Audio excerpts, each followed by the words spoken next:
Dawn came gray across the frozen Montana prairie. Caleb Thorne rode his horse along the fence line. His breath turned white in the cold air as he checked the fence posts. The blizzard had broken them. Wind cut through his coat like a knife. Below him, a cottonwood tree stood black against the white snow. And under it something was wrong, a horse. Its reins were twisted around a low branch. Its coat was covered with frost. The animal's eyes rolled around wildly. Caleb got off his horse. His boots broke through the icy crust. The sound was like bones snapping. Then he heard it, a child's breathing. It sounded rough and wet. The boy lay curled under the tree roots. He was wrapped in a baby blanket the color of creek ice. His lips were blue. Frost had formed in his hair. A scrap of paper fluttered from the wool. It was pinned with a thorn. "Please save him," it said. Caleb lifted the child.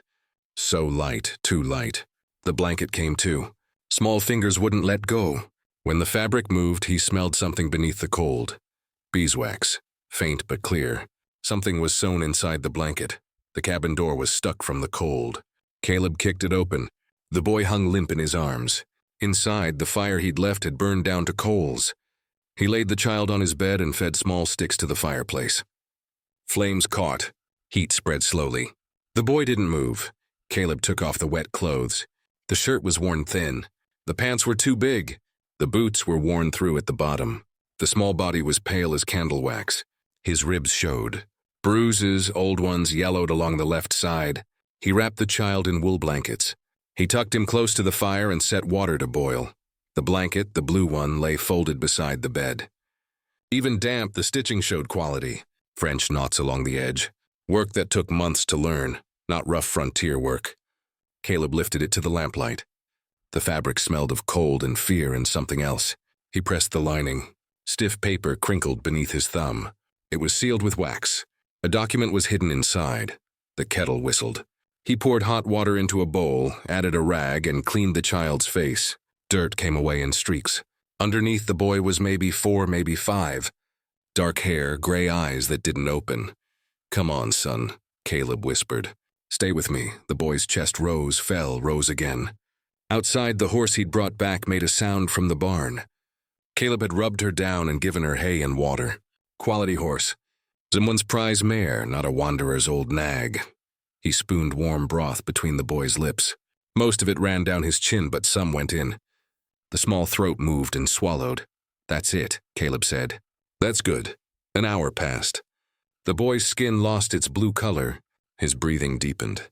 Caleb sat by the bed, rifle across his knees, and stared at the blanket. He stared at the hidden pocket in the lining. He could open it, tear the seam, find out what someone thought was worth hiding in a child's only comfort. But the stitching was his mother's work, and tearing it felt wrong. The boy's eyelids fluttered. "Mama?" The word came thin as thread. Caleb leaned forward. "You're safe now. You're warm." The gray eyes opened but couldn't focus. Mama said, "Find the oak." "What oak, son? Where?" "Where Papa carved." The boy's hand clutched the blanket edge. "Don't leave me." "I won't." Caleb pulled the wool higher. "I got you." The boy's eyes closed again. This time, his face eased into sleep instead of unconsciousness. Caleb let out his breath. His hands shook. He hadn't held a child since. He stood fast and walked to the window. Outside, snow had started again. Soft, steady, the kind that buried tracks. By morning, no one would know where the boy had come from. Maybe that was a good thing. Dr. Elias Harrison set his stethoscope aside and shook his head. "Pneumonia. His lungs are half flooded." Caleb stood in the corner of the doctor's small office, hat in hands. The boy lay on the examination table wrapped in the blue blanket, eyes closed. His breathing rattled. "What does he need?" Caleb asked. "Quinine medicine, camphor rub, warmth and time." Harrison wiped his glasses. $40. "I'd give it for free, but the supply wagon doesn't run on charity." $40. Caleb's spring seed money. "I'll have it by sundown." Harrison nodded. "Caleb, where'd you find him?" "Under a cottonwood a mile north of my fence line. Alone, just him and a horse." The doctor's eyes moved to the blanket, to the fine stitching. "That's not frontier work." "I know. You report this to the marshal?" Caleb's jaw tightened. "Not yet. You should. A boy this young, someone's looking for him. Or someone left him." The door opened without a knock. Vernon Latimer filled the doorway. Big man, 58, surveyor's chain draped over one shoulder like a badge. His eyes went straight to the boy. Heard you brought in a stray, Thorne. Caleb moved between Vernon and the table. Found him half frozen. Mighty helpful of you. Vernon stepped closer. The floorboards creaked under his weight. Boy got a name? Didn't say. Vernon's hand reached toward the blanket. His fingers brushed the blue wool. His hand trembled. It was brief, half a second, but Caleb saw it. Vernon's jaw clenched and he pulled back like the fabric burned him. Where'd you find him exactly? Vernon's voice had changed, gone careful. By Dry Creek under a log. Your side of the property line or mine? The question came too fast, too sharp. Didn't measure, Caleb said. Just brought him here. Vernon nodded slowly. His eyes stayed on the blanket, on the stitching, on something he knew. Well, he turned toward the door. Good Christian work, Thorne. But strays have owners. Best be careful you don't keep what isn't yours. He left. His boot heels were loud on the wood floor. Dr. Harrison let out his breath. What does Vernon want with a sick child? Caleb looked at the boy's pale face, at the blanket clutched in small cold fingers. Don't know yet, he said, but I'll find out before he does. The land office sat at the north end of Main Street. Two-story building with a false front. Caleb tied his horse and froze. A notice hung on the door, large enough to read from the sidewalk. Fresh ink still wet at the edges. Caleb Thorne, hiding stolen property. Child plus horse. Reward for return to Vernon Latimer, county surveyor. Blood roared in Caleb's ears. Around him, the morning crowd moved slower. Heads turned. Whispers rose like steam off frozen ground. Old man Jessup, who'd sold him fence wire last month, studied his boots. The store owner's wife crossed the street rather than pass him. Only Silas Grant the blacksmith met his eyes and gave a short nod. Caleb climbed the steps, ripped the notice down, crumpled it, and pushed through the land office door. Vernon sat behind his oak desk. Surveyor's chain coiled on the corner like a sleeping snake. He didn't look up from his book. The scratch of his pen filled the silence. That's county property, Thorne. Tearing down public notices is against the law. Caleb slammed the crumpled paper on the desk. That boy is not stolen. He was dying. Doesn't change the law. Vernon closed the book. Slow, careful. My cousin Thomas Latimer holds a work contract on a child matching that description. Boy ran off 3 weeks ago. Thomas posted a reward across the territory. I never saw any posting. Don't need to see it for the law to apply. Vernon leaned back. His chair creaked. Return the child.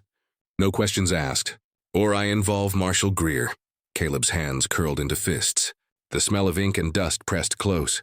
Let me talk to your cousin man to man. Thomas is in Red Fork. Won't return till April. Vernon pulled a blank form from his drawer. But I can hold the child in county custody till then for his safety. Like hell. Language, Thorne. Vernon laid the form flat. I'm prepared to be reasonable. You sign temporary guardianship over to me. I'll see the boys fed and warmed till Thomas arrives. Otherwise, he pointed toward the window, toward the street where the notice had hung. Town's already talking. How long you think charity lasts when folks believe you're a thief? Caleb stared at the form, at Vernon's ink-stained fingers holding the pen steady. I need 3 days. Vernon's eyebrows rose. For what? To find out who that boy really is. Silence stretched. Outside, a wagon rattled past. Vernon tapped the pen against the desk. Once, twice. The sound was sharp as a nail driving. 3 days, he said finally. Then I file with the marshal. He paused. And Thorne. His eyes were cold. Keep that blanket safe. It's evidence. Caleb turned and walked out. His boot heels were loud on the wood floor. On the sidewalk, Maeve Corian waited. Arms crossed, shawl pulled tight. She was 52, gray, threading her dark hair. She ran the only boarding house that didn't ask questions. Saw the notice, she said quietly. The wind carried the smell of soap from her apron. Vernon's got half the merchants believing him. Other half's waiting to see which way the wind blows. Caleb let out his breath. It misted in the air. Boy's got pneumonia. Needs $40 in medicine. Maeve reached into her apron pocket, pulled out a small leather purse and pressed it into his hand. 60, take it. Maeve, don't. Her voice was firm. I lost my boy to typhoid 10 years back. Would have given every coin I had for one more day with him. Her eyes glistened. You save that child, Caleb Thorne. Let me help. He closed his fingers around the purse. His throat was tight. "Thank you," she nodded.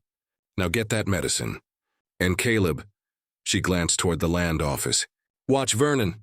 A man doesn't fight that hard for someone else's property unless it's really his. The cabin looked smaller in the failing light. Caleb rode up with medicine tied to his saddle and saw Vernon's horse tied to the porch rail. His gut twisted. Inside, the fire crackled low. The boy lay on the bed, blanket tucked to his chin, breathing rough but steady.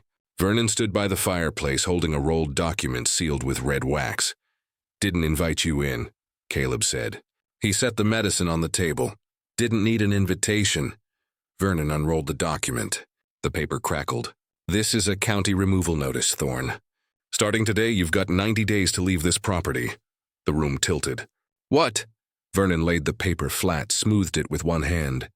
"According to territorial land records, this property was given to Amos Latimer in 1875 under the Homestead Act. Amos was my brother. Died in 79. Left the deed to me." He tapped the document. "Your claim dates to 1880, mine's older. Mine's legal." Caleb's vision blurred. "That's a lie. I filed this claim 7 years ago. Worked every inch. Then you filed wrong." Vernon's voice was flat. "County surveyor reviewed the boundaries last week. Your fence lines are inside my deed marker by 400 yards. That makes this cabin, this barn, your corral mine. You're the county surveyor." "Exactly." Vernon's smile was thin. "So when I say the boundaries are off, they're off." He rolled the document back up. "You've got till April 15th. After that, Marshal Greer walks you off what is legally Latimer land." Caleb's hands shook. 20 years. 20 years clearing stumps, mending fence, surviving winters that killed weaker men. His wife's grave was 50 yards from this door. Why now? His voice came out rough. Vernon glanced at the boy on the bed. "Because you've got something that belongs to me and I'm tired of asking." "The boy? The blanket?" Vernon stepped closer. The smell of whiskey and sweat came with him. "I know what's sewn in that lining, Thorne. My niece Sarah Latimer. She had a habit of hiding things in needlework.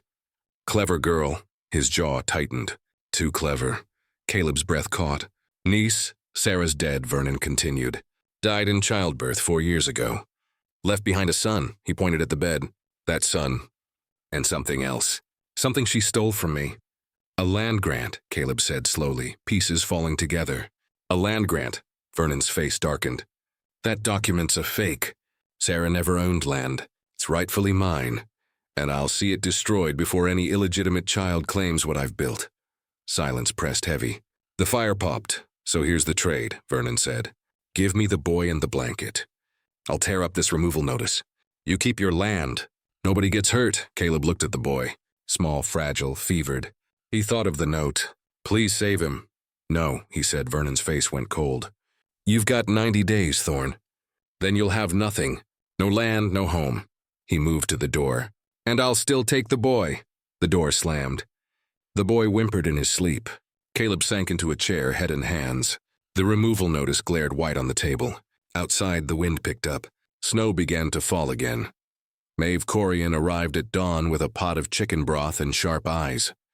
She set the pot on the stove, ladled a bowl, and knelt beside the bed where the child slept. "How's he doing?" Her voice was low. The smell of herbs and onion filled the cabin. "Fever broke an hour ago." Caleb sat by the fire, sleepless, rifle across his lap. "First good sign."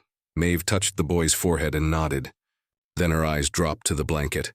Blue wool edge stitched with tiny, perfect loops. "May I?" Caleb hesitated, then nodded. Maeve lifted the blanket carefully. She held it to the morning light coming through the window. Her fingers traced the stitching. French knots. Each one the same, spaced like beadwork. "This wasn't made by Frontier hands," she whispered. "This is finishing schoolwork.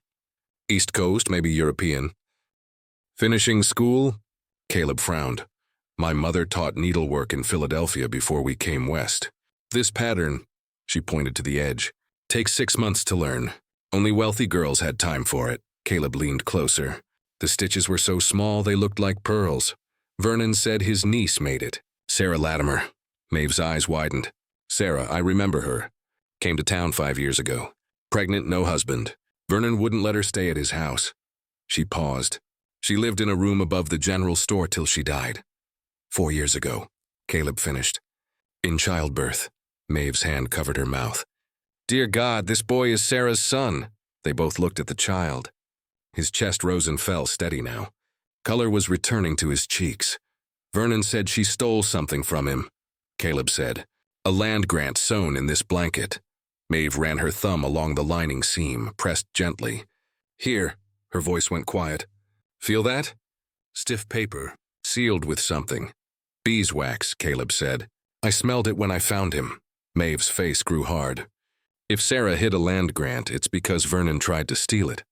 That man's been moving boundaries for years. Everyone knows. She looked up. But he's the surveyor. Who's going to challenge him? I am, Caleb said. Then you'll need help. And proof. A sound came from the bed. A soft whimper. Both turned. The boy's eyes fluttered open, gray as winter sky. He blinked at the firelight, at Maeve's face, at Caleb's. Where's Mama? The voice was thin, scared. Caleb knelt beside the bed. The floorboards creaked under his weight. You're safe, son. What's your name? The boy's lip trembled. James, Mama called me James. Maeve's eyes filled with water.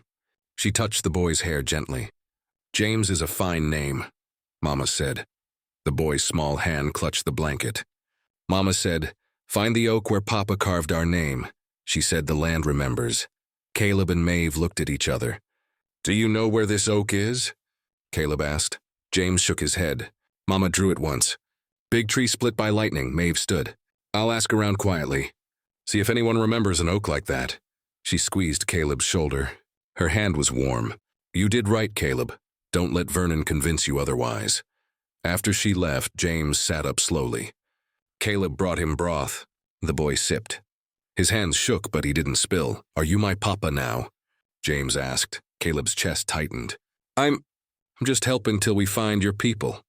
Mama said if something happened, find the man who helps. James's eyes were too old for his face. You helped? Caleb didn't have words for that. He just pulled the blanket higher and watched the boy drink. Outside, a crow called once, then silence. The rider appeared mid-morning. Tall, lean black man in a worn Union Pacific coat. Gray beard trimmed close. He got off his horse slowly, joints stiff, and knocked twice on the cabin door. Caleb opened it, rifle in hand. Name's Isaac Drummond, the man said. His voice was deep and even. Maeve Corian sent me. Caleb lowered the rifle. Come in.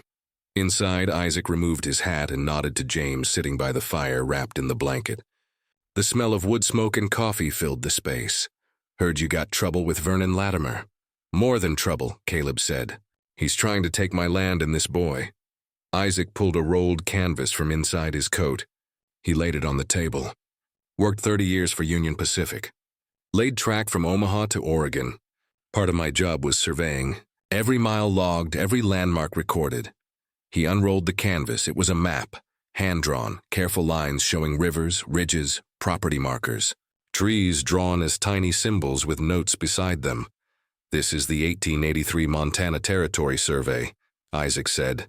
Every boundary stake, every oak, every creek bend. The railroad needed to be exact.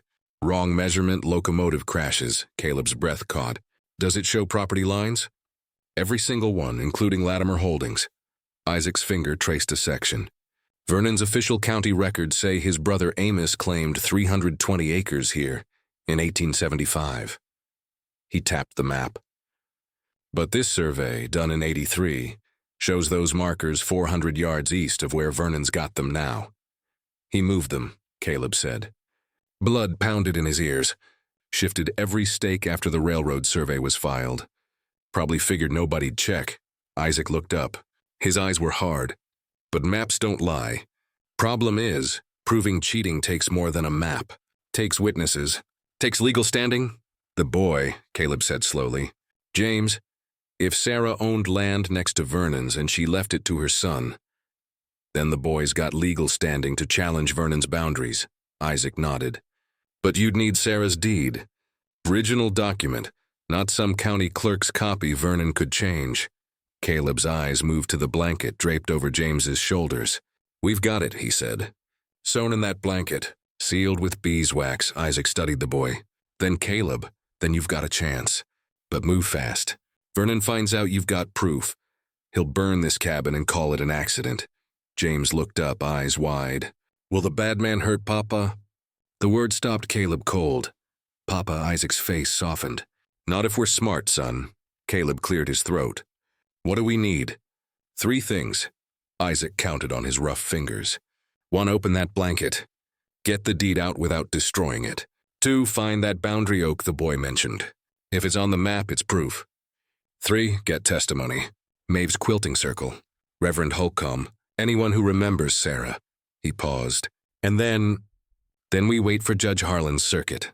He's due in 6 weeks. Territorial judge can override county surveyors. Isaac rolled the map back up. Till then, you keep that boy close and that rifle closer. He stood and settled his hat. Maps don't lie, son. If that oak exists, it's on my survey. And if Vernon moved stakes, I'll prove it. Caleb walked him to the door. The morning air was sharp, cold enough to burn lungs. Thank you, Caleb said. Isaac gripped his shoulder. Just keep breathing till the judge arrives. He rode off. James came to stand beside Caleb in the doorway. Will we win? The boy asked.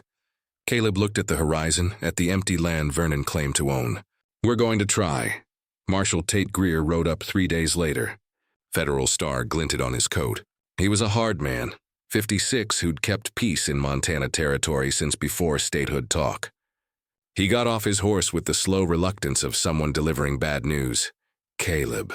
His breath misted in the cold air. Marshal. Caleb stood on the porch. James was behind him, looking through the doorway. Greer pulled a folded paper from his vest. The sound of it unfolding was loud in the morning quiet. Got a warrant here. Vernon Latimer's filed charges. Document theft and child endangerment. Caleb's stomach dropped. That's a lie. Maybe. Greer's face showed nothing. But it's signed by County Judge Morrison. Says you're keeping a child without legal guardianship and refusing to give back property. Specifically, a blanket believed to contain stolen county documents. That blanket belongs to the boy. His mother made it. Then you won't mind handing it over for evidence review. Greer's hand rested on his belt near the revolver. Makes this easier for everyone. Caleb's pulse roared. You take that blanket, Vernon destroys what's inside. You know that? I know the law says I enforce warrants, not judge them. Greer's voice softened. Caleb, I'm trying to help. Give me the blanket. I'll log it as evidence. Lock it in the county safe. Judge Harlan arrives in 6 weeks. He'll decide ownership. 6 weeks in Vernon's hands. 6 weeks protected by territorial custody law. Vernon can't touch it without a judge's order. Greer stepped closer. The smell of leather and gun oil came with him. Or I arrest you right now for blocking the law. The boy goes to county orphan holding and the blanket disappears anyway. Silence. Inside, James's small voice. Papa. Caleb closed his eyes. Papa. The word felt like a knife and a blessing at once. All right, he said roughly. But I want it logged. Every stitch, every seal witnessed. Greer nodded. Maeve Corian can witness? Isaac Drummond too, if you want. Caleb went inside and lifted the blanket from James's bed. The boy's hands shot out, clutching. No, Mama made it. I know, son. Caleb knelt. His voice broke. But the marshal needs to keep it safe. We'll get it back. James's eyes filled with tears, but he let go. Outside, Maeve and Isaac arrived, called by some invisible frontier telegraph. They stood witness as Greer unfolded the blanket, looked at the stitching, and pressed the lining where the stiff paper lay hidden. Sealed pocket, Greer noted out loud. Beeswax intact. He glanced at Caleb. You want me to open it? No, Caleb said. Not till the judge. Greer folded the blanket, wrapped it in oilcloth, and tied it with cord. Maeve signed the evidence log. Isaac added his mark. This goes in the county safe tonight, Greer said. He tied the bundle to his saddle. Vernon can file motions, but he can't touch it. He got on his horse. The horse shifted under his weight. One more thing, Greer said, looking down. Vernon's filing kidnapping charges if you don't give back the boy by week's end. Says the child's under work contract to his cousin Thomas. Thomas Latimer doesn't exist, Isaac said flatly. I checked Red Fork. No record of him, Greer's eyes narrowed. That's so. That's so. The marshal let out his breath slowly. Steam rose from his lips. Then we got a problem. Because Vernon's got county clerks backing his story, and I got a warrant that says otherwise. He tipped his hat. Keep the boy safe, Caleb, but I got no choice. If Vernon pushes this to kidnapping, I'll have to act. He rode off.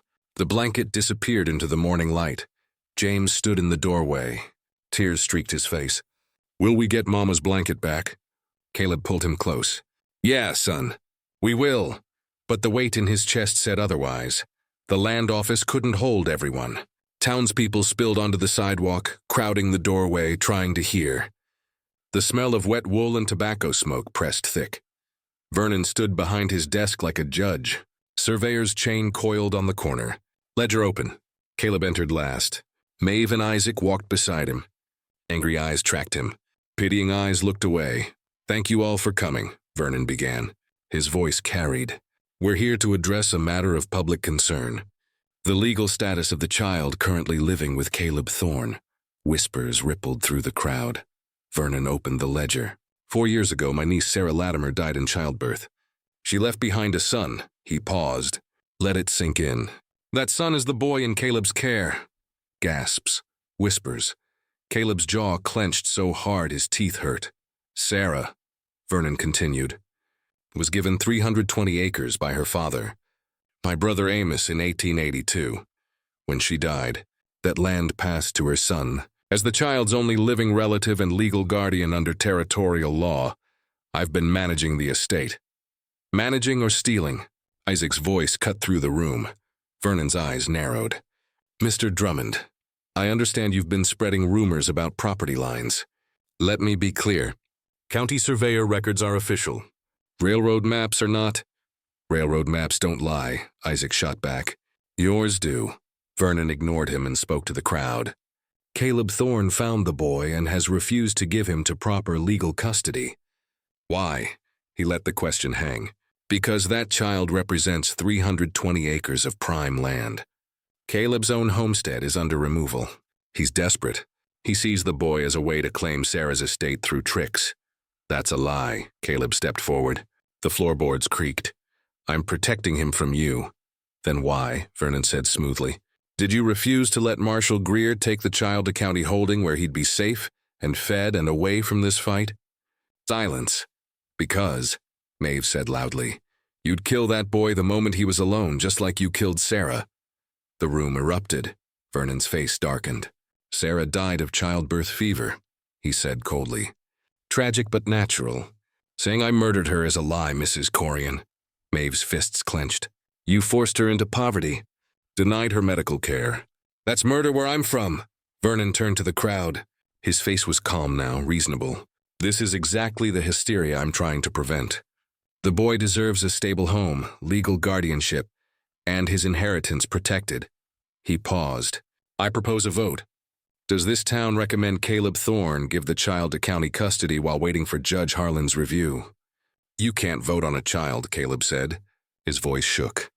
It's advisory, Vernon replied. But it'll carry weight with the judge. Hands rose slowly, reluctantly. Some looked ashamed. Some looked relieved. Caleb counted them. His world narrowed to numbers, 12 in favor. 8 against. Reverend Holcomb stood near the back, hands clasped. I abstain, he said quietly. I must pray on this.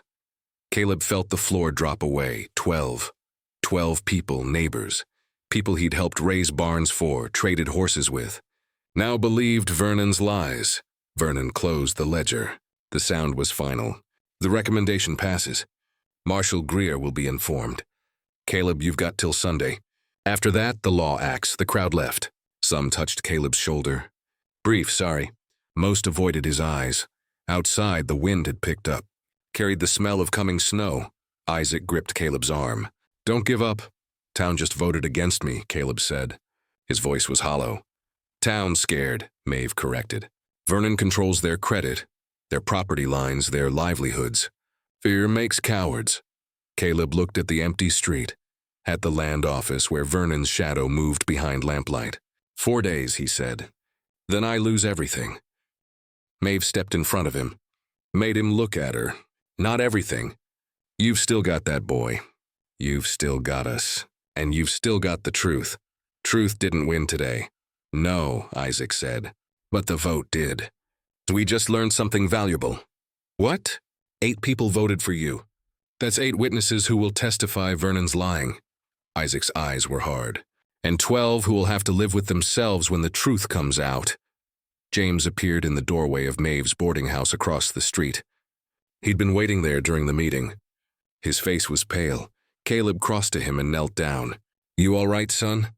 Did they say you have to give me away?" "They recommended it. But recommendations aren't law. What's law?" Caleb pulled him close. "Law is what Judge Harlan says. And he's not here yet." James's arms wrapped around his neck tight. "I don't want a new papa." Caleb's eyes burned. "You won't get one." But even as he said it, the doubt crept in. 4 days. Then the marshal would come. And the law, Vernon's law, would take James away. The knock came after dark, soft, unsure. Caleb opened the door to find Reverend Samuel Holcomb standing in the cold, hat in hands. His breath misted white. "Reverend, may I come in?" Caleb stepped aside. The old man moved slowly to the fire, warming his old, bent hands. James sat at the table drawing with charcoal on scrap paper. "Horses, trees, a lightning-split oak. I'm sorry I didn't speak today," Holcomb began. His voice was rough. "At the meeting, I should have. You abstained." Cowardice dressed as caution. The Reverend's shoulders sagged. The smell of old wool and candle wax clung to him. "But I'm here now, and I need to tell you something." Caleb sat across from him and waited. Holcomb glanced at James, then leaned forward. "I married Sarah Latimer in 1882, private ceremony. Just her and a young man named Daniel Foster. Railroad worker?" He paused. "He died 6 months later. Tunnel collapsed near Butte, but Vernon said she died unwed." Vernon lied. The Reverend's jaw tightened. "Sarah came to me after Daniel's death. She was pregnant, scared. Vernon had already tried to claim her inheritance. 320 acres her father left her. She told me Vernon forged documents, moved boundary stakes, bribed clerks." Caleb's hands curled on the table. "Why didn't she fight him?" "She tried. County judge ruled against her. Vernon's the surveyor. His word against hers." Holcomb's eyes glistened in the firelight. "She came to me one last time, 3 weeks before she died. Said if anything happened to her, I had to testify.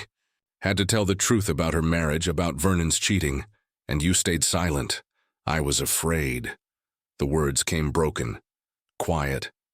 "Vernon threatened to take away the church's tax break. Said he'd run me out of the county. He looked at the fire. "I told myself it didn't matter. Sarah was dying. The boy was too young to claim anything. But I was wrong." Silence pressed heavy. A log cracked. Sparks flew. James looked up from his drawing. "Did you know my mama?" Holcomb turned. His face crumpled. "I did, son. She was a good woman, kind, strong. Mama said the land remembers," James whispered. "Even when people forget." The Reverend let out his breath shakily. She was right. Caleb stood and walked to the window. Outside, snow fell in thick curtains. "Judge Harlan comes in 4 weeks. If you testify, I will." Holcomb's voice was firm now. "Vernon can do his worst. But Sarah made me promise.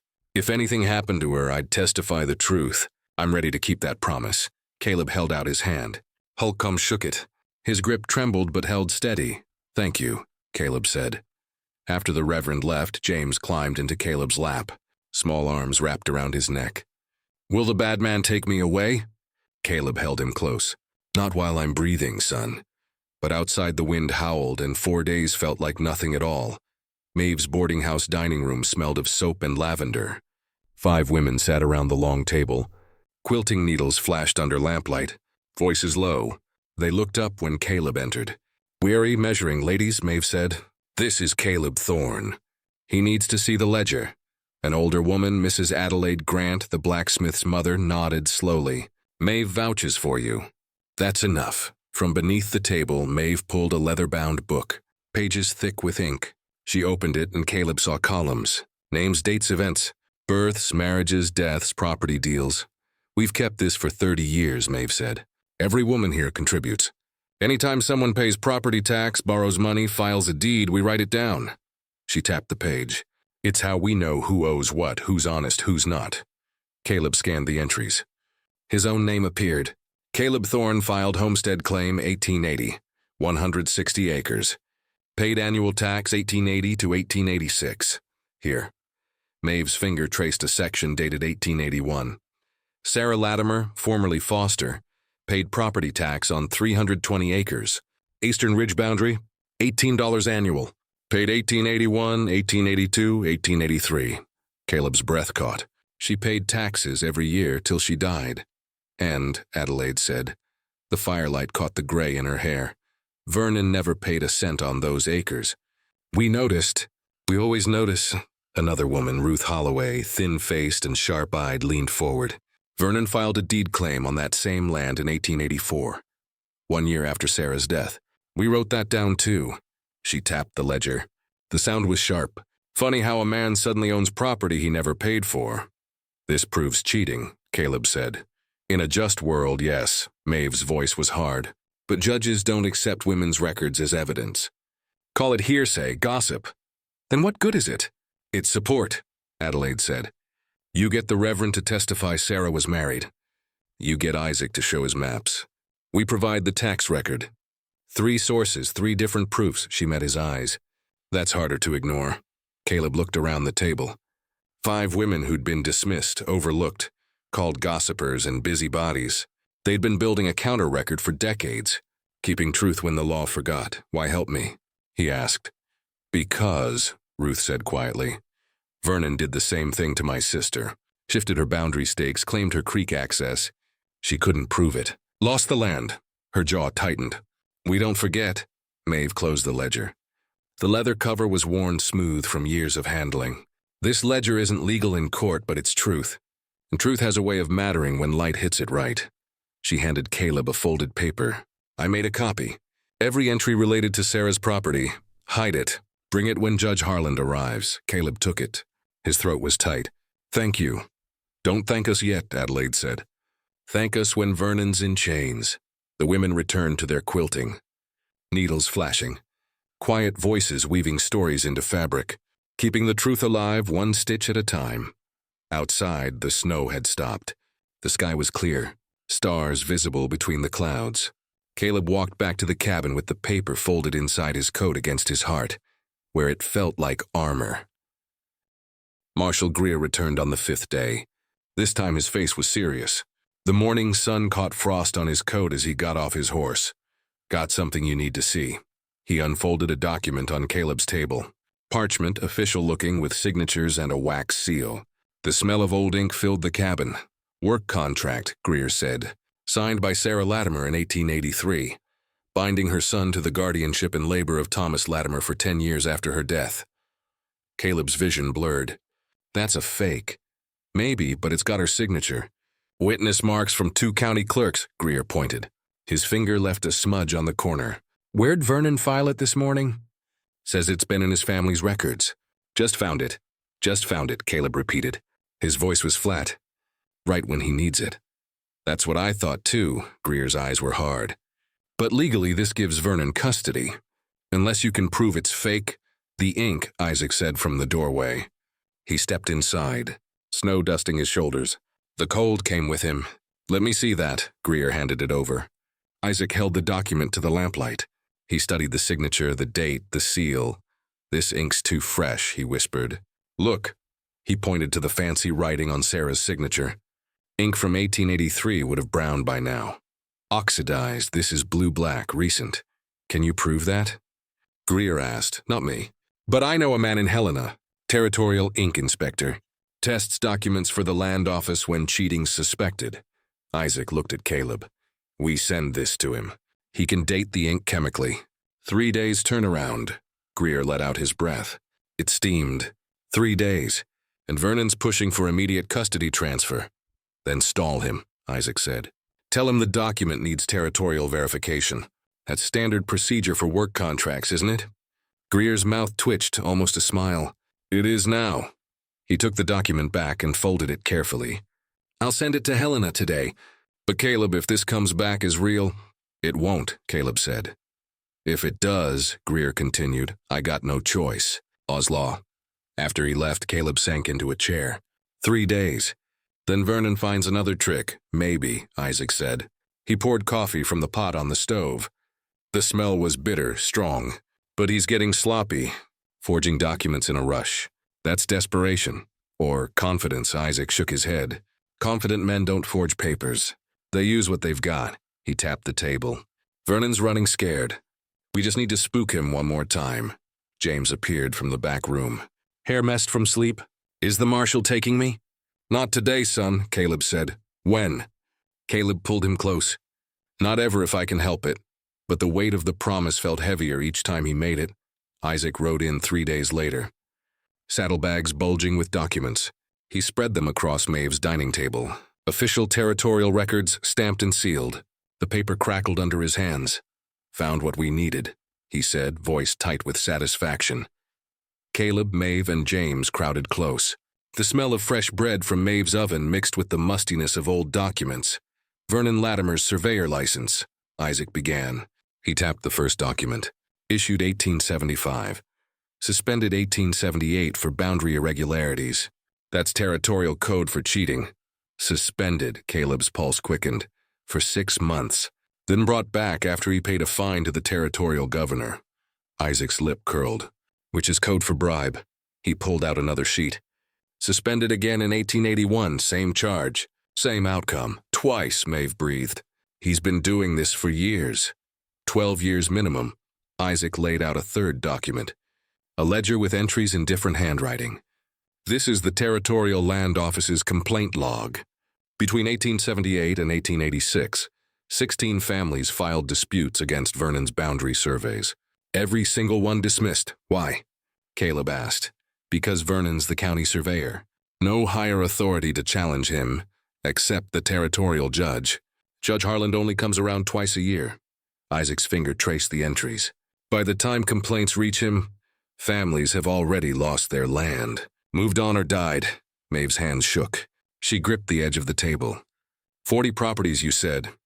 Every deed Vernon filed between 78 and 86 is suspect. Isaac's eyes were hard as flint. 40 families he might have cheated. 40. Caleb stared at the documents, at the weight of 12 years of corruption laid bare. This proves he's a liar. It proves he's a pattern liar, Isaac corrected. That's stronger. One fake a judge might overlook. 12 years of cheating? That's criminal conspiracy. Will Judge Harland care? Maeve's voice was tight. Harland's the one who suspended Vernon the first time, Isaac said. Vernon bribed his way back in, but Harland remembers. He'll care. James, sitting quietly by the fire, looked up. Will Papa keep me now? The room went silent. The fire popped. Outside, a wagon rattled past. Caleb knelt beside him. Yeah, son. I'm keeping you. Isaac rolled the documents back up and tied them with string. We've got 3 pillars now. My railroad maps, Reverend's testimony, quilting ledger, and now this. Proof Vernon's been corrupt for over a decade. When's the judge arrive? Caleb asked. 2 weeks. Can we hold out that long? Isaac met his eyes. We got this far. We'll make it. Maeve touched Caleb's shoulder. Her hand was warm, steady. Vernon's going to fight back hard. Let him, Caleb said. He's got lies. We've got truth. But even as he said it, he wondered if truth was enough. Vernon had built his empire on lies for 12 years. What was 2 more weeks to a man like that? Outside, the sun broke through the clouds.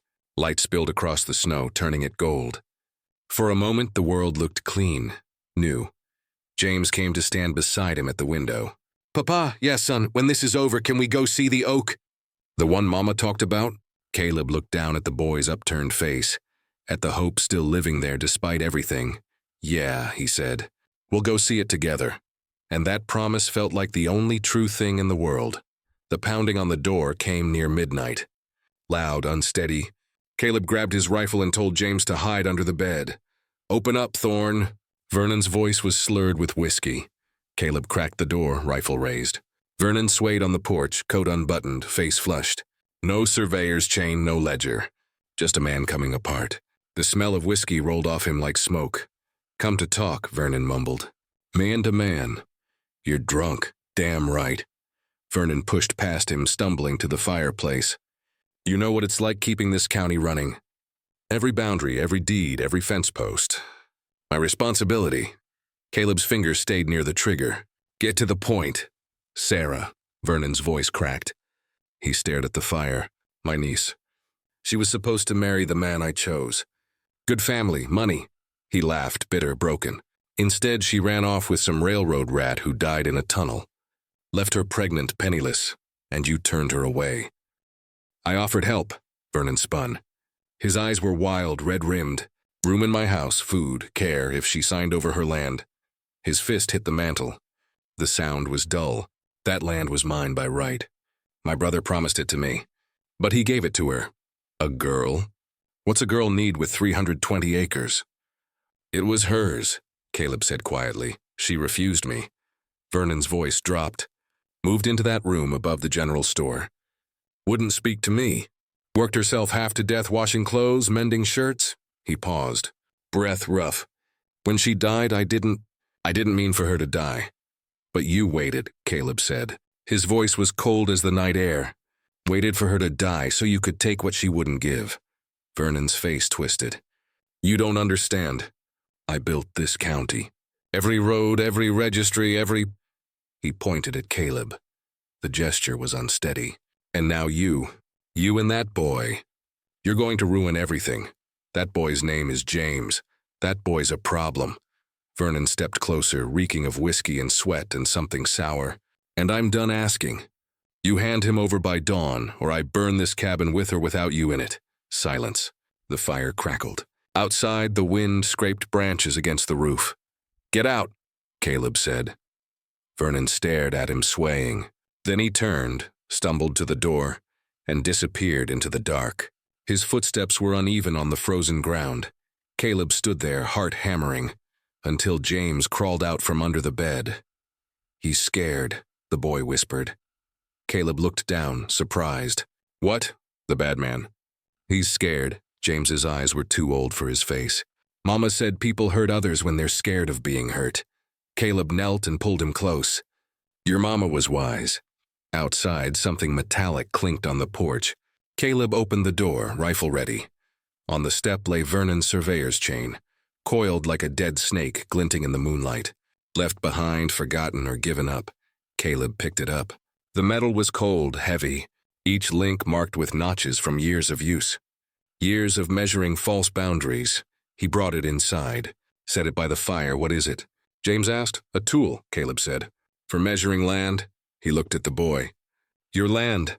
Dawn came gray and cold. Caleb, James, Maeve, Isaac, and Reverend Holcomb gathered in the boarding house dining room. The table was covered with papers, maps, ledgers, testimony notes. The smell of coffee and cornbread filled the space. Judge Harland arrives today, Maeve said. Hearing set for noon. Isaac unrolled his railroad survey map. The edges were worn from handling. Let's review. Vernon claims his boundary markers are original 1875 placements. My map shows them 400 yards east of where they are now. Proof of cheating, Reverend. Caleb looked at Holcomb. The old man nodded. His hands trembled slightly. I'll testify I married Sarah Latimer to Daniel Foster in 1882. That makes James the rightful heir to her property. And the quilting ledger, Maeve said, shows Sarah paid taxes on her 320 acres from 1881 to 1883. Vernon never paid. Caleb let out his breath. What about the work contract? Ink test came back yesterday, Isaac said. Serious satisfaction in his voice. Territorial inspector confirmed. Ink's from 1887. Documents a fake. Relief flooded through Caleb. So we've got him. If the judge listens, Maeve said quietly. Vernon's got friends. County clerks. Merchants who owe him favors. Judge Harlan's fair, Holcomb said. I've known him 20 years. He'll listen. James, sitting beside Caleb, tugged his sleeve. Papa, can I help? Caleb smiled faintly. How, son? I can draw the oak. Like Mama drew it. Isaac looked up. You remember what it looks like? James nodded. Maeve gave him paper and charcoal. The boy drew slowly, carefully. A massive oak trunk split down the middle. One side dead, one side alive. Lightning scar running jagged through the center. Lightning hit it when I was little, James said. Mama said it marked where Papa carved their names. Isaac's breath caught. He pulled his map closer and scanned the property line between Vernon's claim and Sarah's recorded deed. His finger stopped. There, he whispered. LTMR property line. Split oak. Lightning strike 81. He looked at James's drawing, then at the map. Perfect match. That's it, Isaac said. That oak's on Sarah's property. If we can show the judge this tree still exists, Vernon's boundary cheating is proven. It's still there, Caleb said. I've ridden past it. Half-mile north of my fence line. Maeve leaned back, eyes closed. We've got him. Maps, testimony, taxes, fake proof, and physical landmark. Vernon's not going down quiet, Isaac warned. A man this desperate does desperate things. A knock came at the door.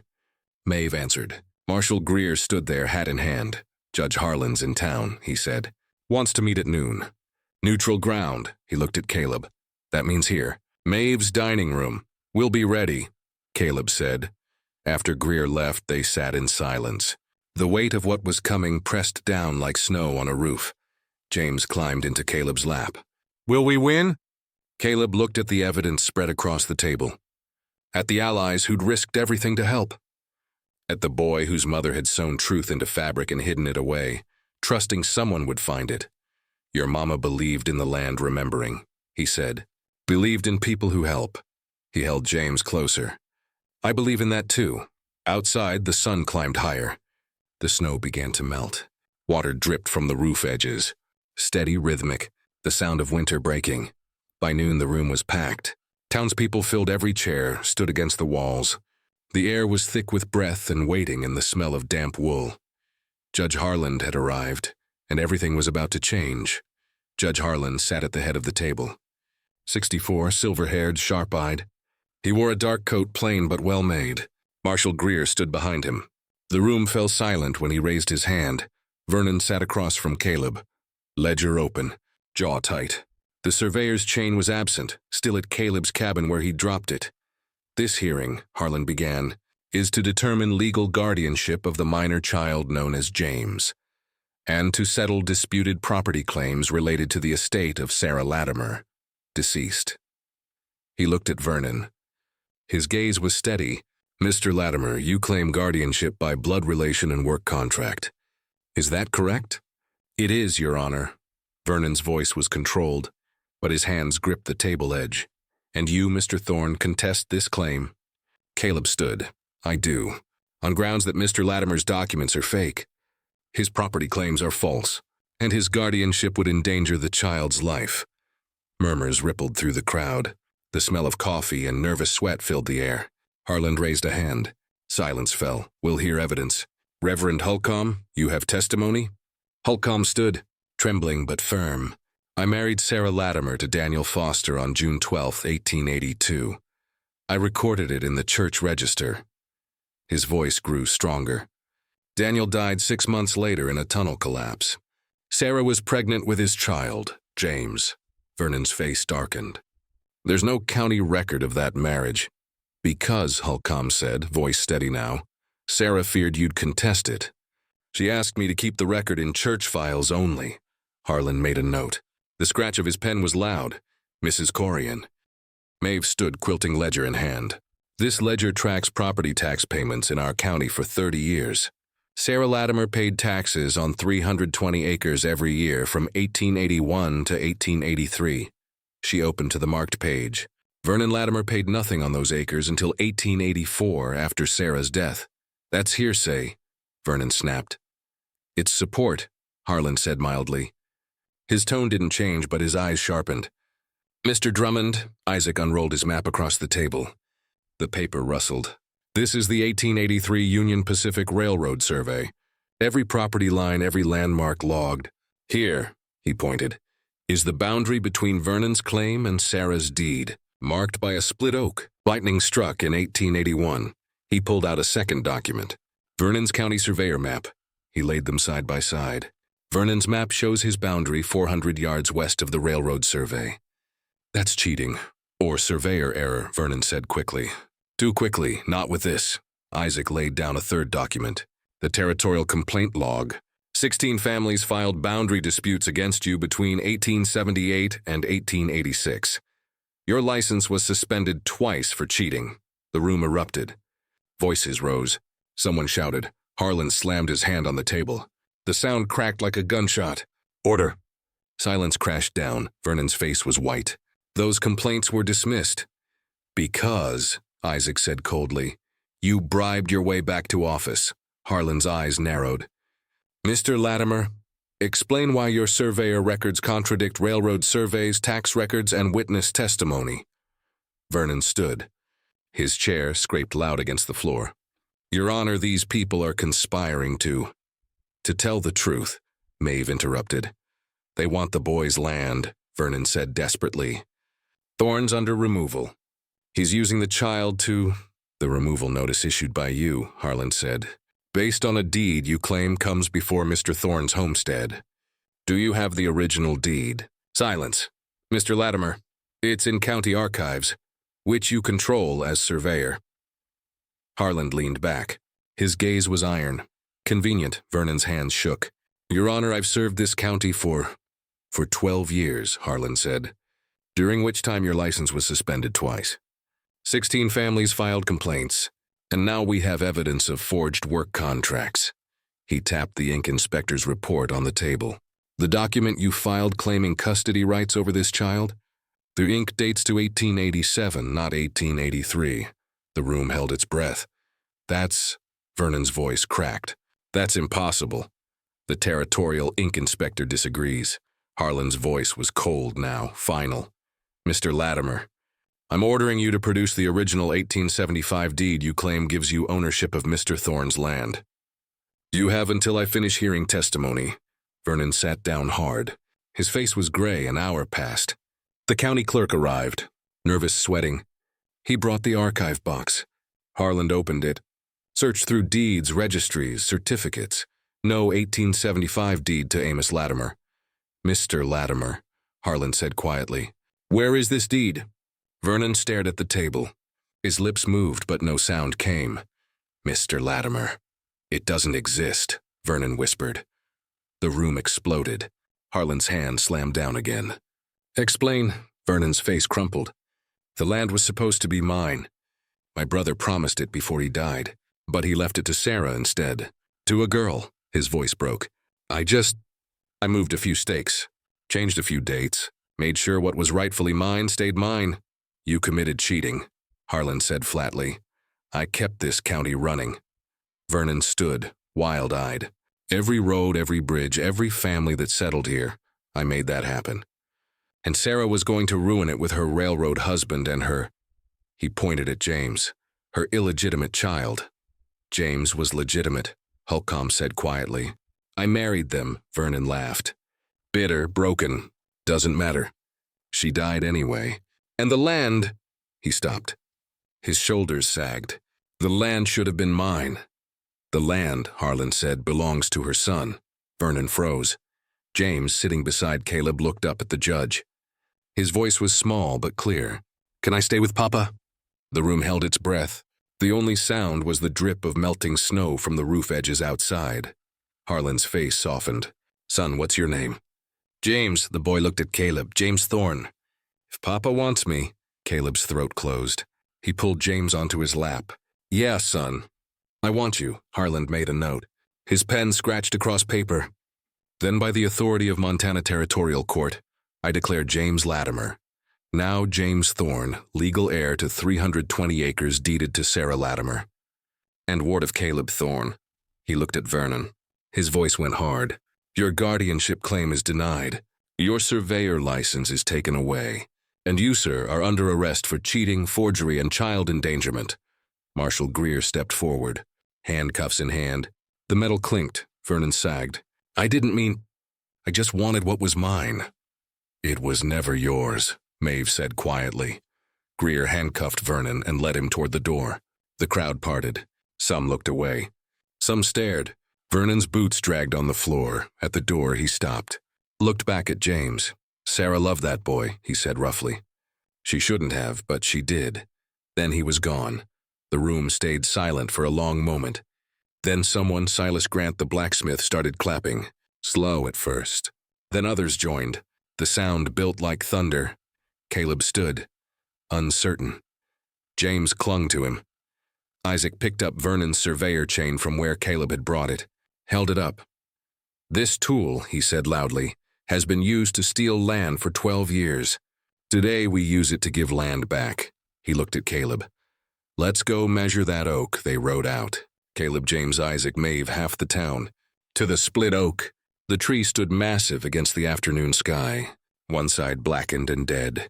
One side green with early buds.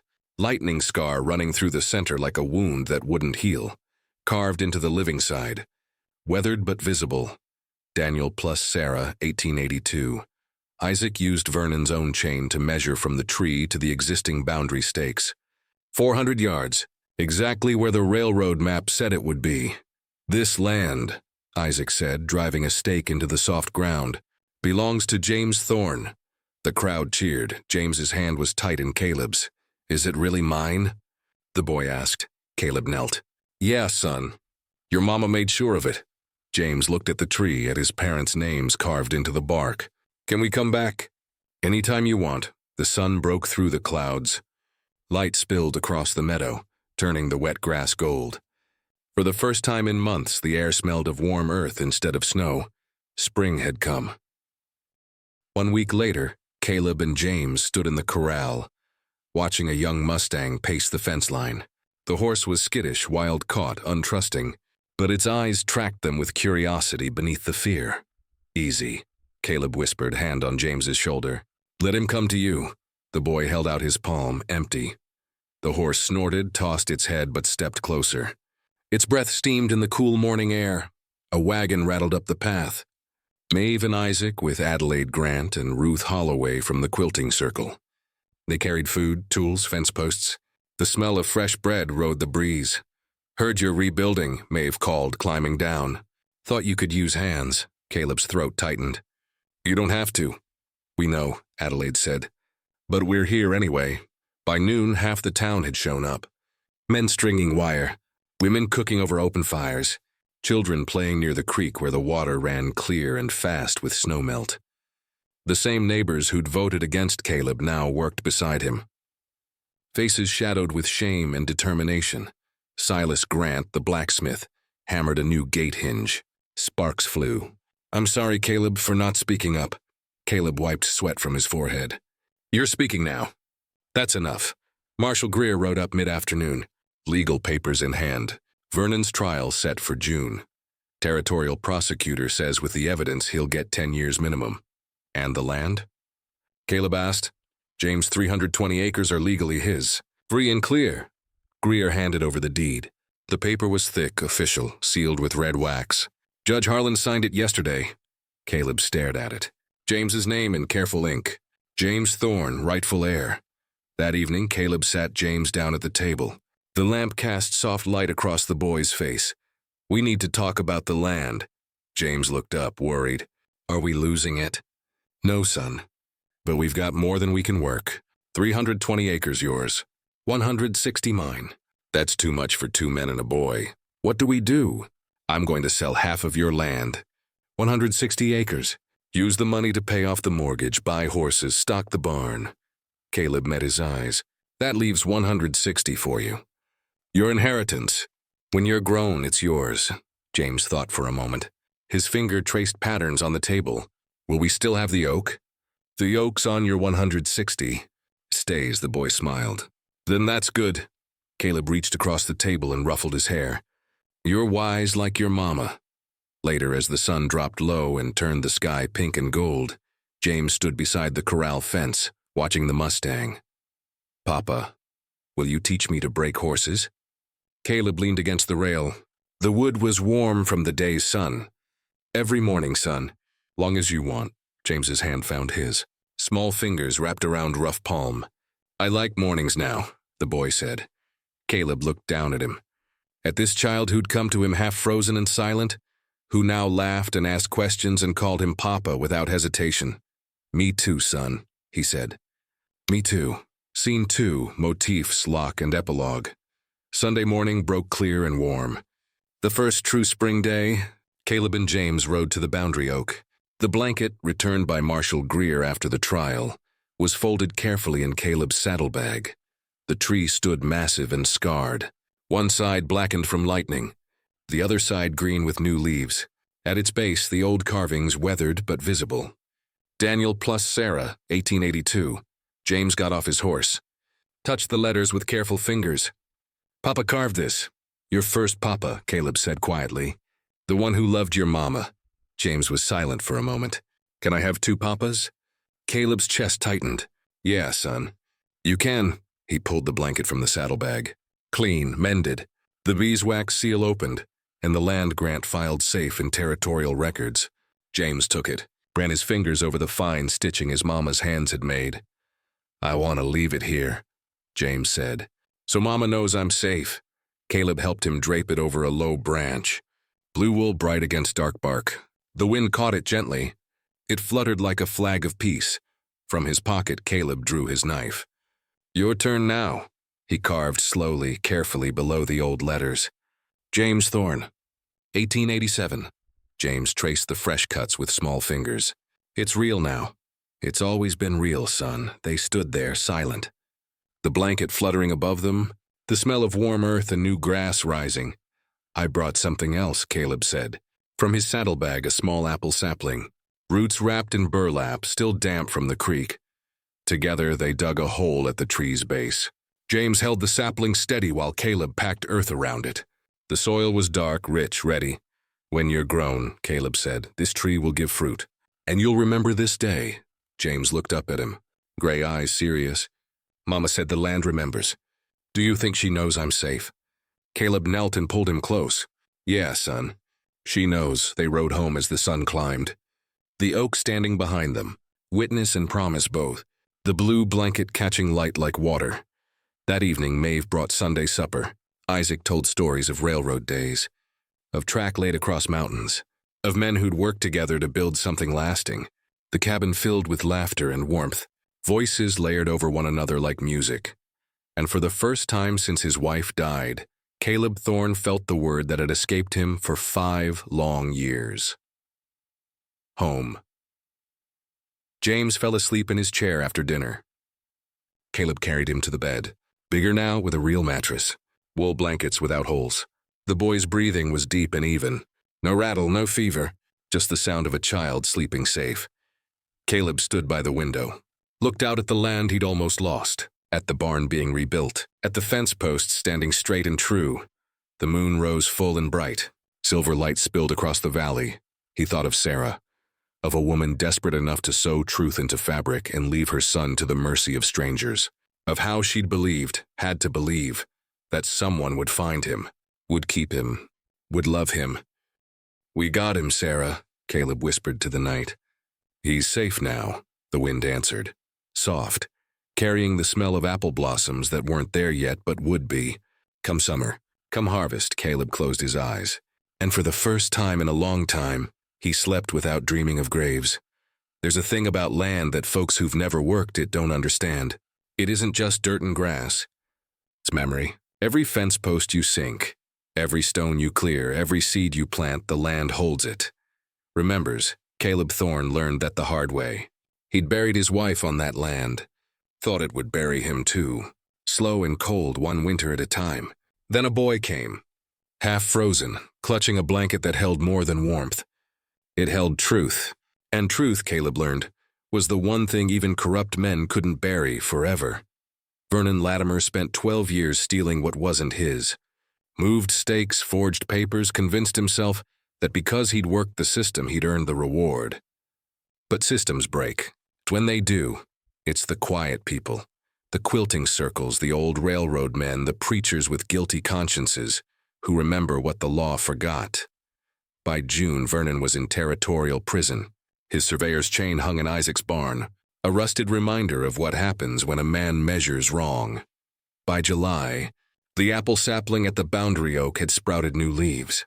By August, James could sit a horse alone and had stopped flinching when doors opened suddenly. And by September, when the first frost came again, Caleb stood on his porch with coffee steaming in his hands and a boy's laughter echoing from the barn, and he thought mercy isn't soft. It's the hardest work there is, but it's the only kind that doesn't rot the soul. He finished his coffee, set the cup down, walked toward the corral where James waited, bridle in hand, ready to learn. The land remembered. The boy was safe, and Caleb Thorne, widower, horse trader, father, had found what he'd thought he'd lost forever.